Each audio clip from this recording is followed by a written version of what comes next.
Hi Sagittarius, and welcome to your weekly tarot reading for the week of December. Thank you so much for joining me today. I hope that you are doing really, really well. This reading is for any sun, moon, or rising Sagittarius sign. We will take a look at the cards. We'll get a sense of the awareness for the week, guidance and possible outcomes. I will also choose a couple of oracle cards for additional information. And this weekly reading is a way to capture the energies and messages for you to help out in some way. So let's just go ahead and get started with your reading. We have the Three of Wands and we have the Ten of Wands in your awareness or the big ideas for the week. So with the Three of Wands, we see the woman here. She has the triangle of the three wands, ships in the distance on the water, beautiful glowing sun, the birds, seagulls flying. And when we're thinking of the Three of Wands, we are thinking of exploration. We're thinking of the big picture, of taking stock and thinking about our vision.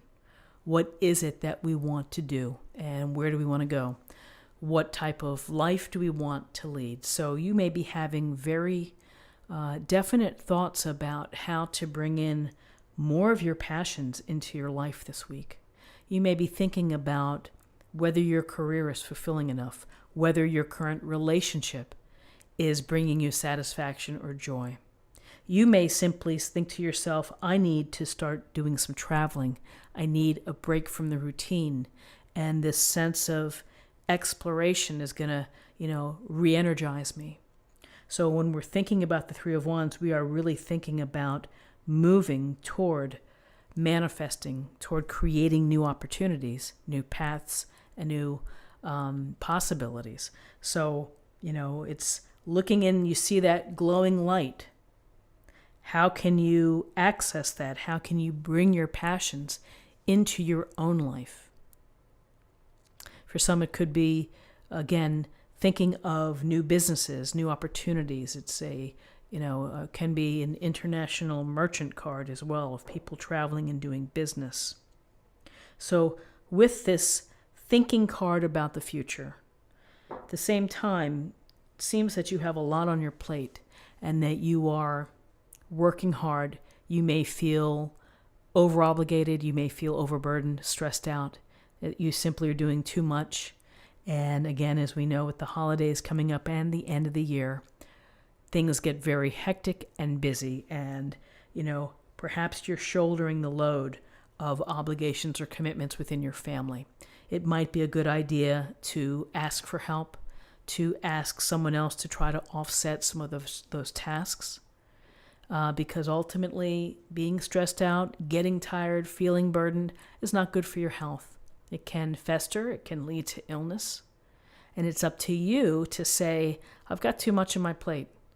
I'm not feeling great about this. I'm tired, and I'm tired of being tired and working hard and having to do it all. So the sense of burden, and for some, maybe you feel that it's the burden of debt, of money concerns can sometimes feel overwhelming as well. Find a way to start to release some of the obligations, maybe trying to do something to help alleviate the stress.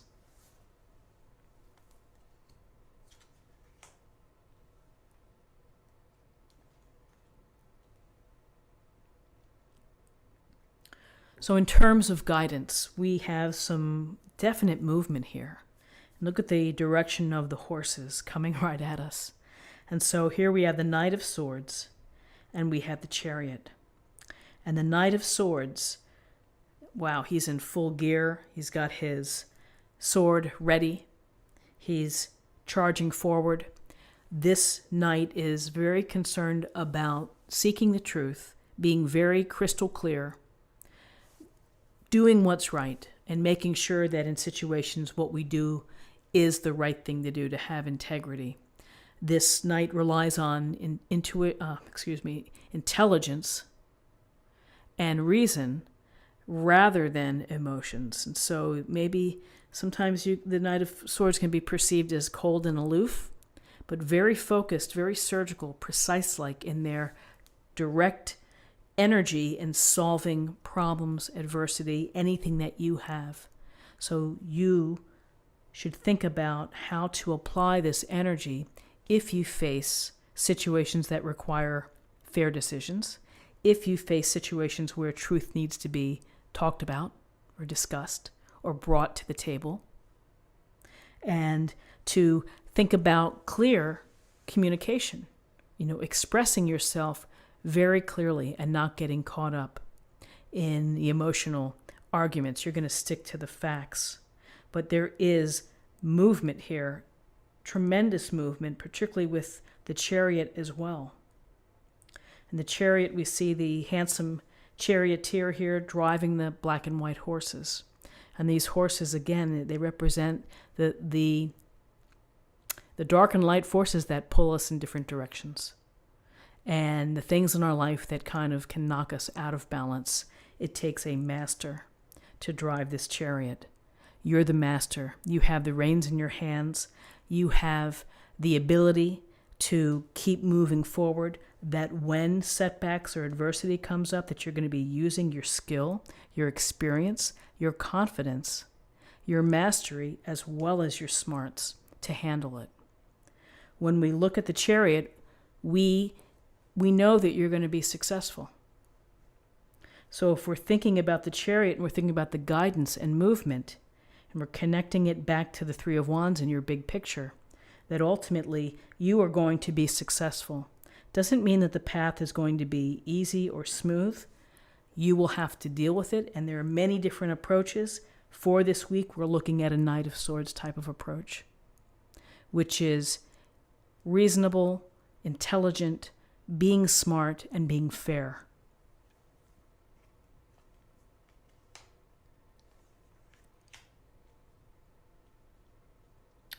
So interesting in terms of possible outcomes, we have the Ace of Pentacles and we have the Five of Cups.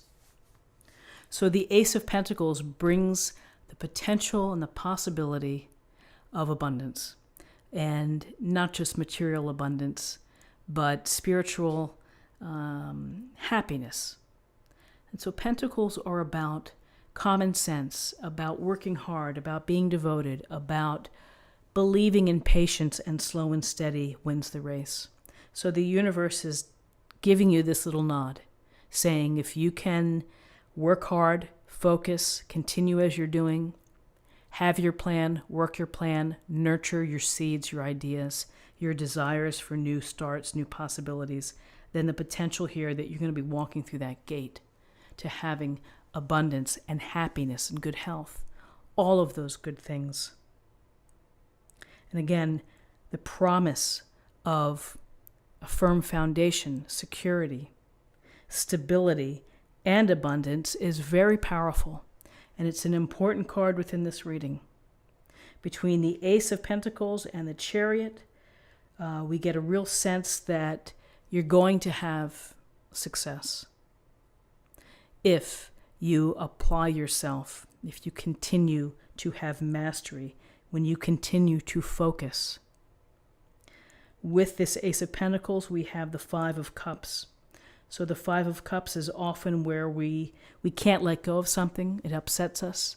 We're still thinking about it, and we're just kind of stuck. We're stuck on something maybe from the past. That along the way here, like we said, not every day is a beautiful, easy day. Some days we have some rough spots. And so with this rough spot of the Five of Cups, we're thinking of the past.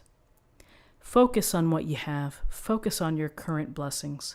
Focus on where you're headed, on where your chariot is going to take you, where your vision is going to take you, and where your smarts are going to take you as well. So I think it's, driven by the power and the vision of the Three of Wands, the Ace of Pentacles, and the Chariot. I think that you have really nice things coming to you this week.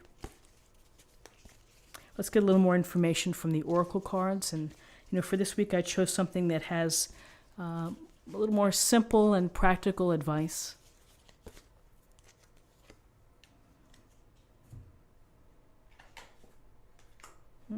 Beloved one. I'm helping you with your spiritual soulmate relationship. So the abundance, the happy relationships that are within this Ace of Pentacles. Again, for those in their soulmate relationship, for those looking, it's being focused, it's being directed, it's being open. Allow the messages to come to you. Allow yourself to be devoted and to be thoughtful and to be aware of the love that you have for someone else. And so let's choose an oracle card for love.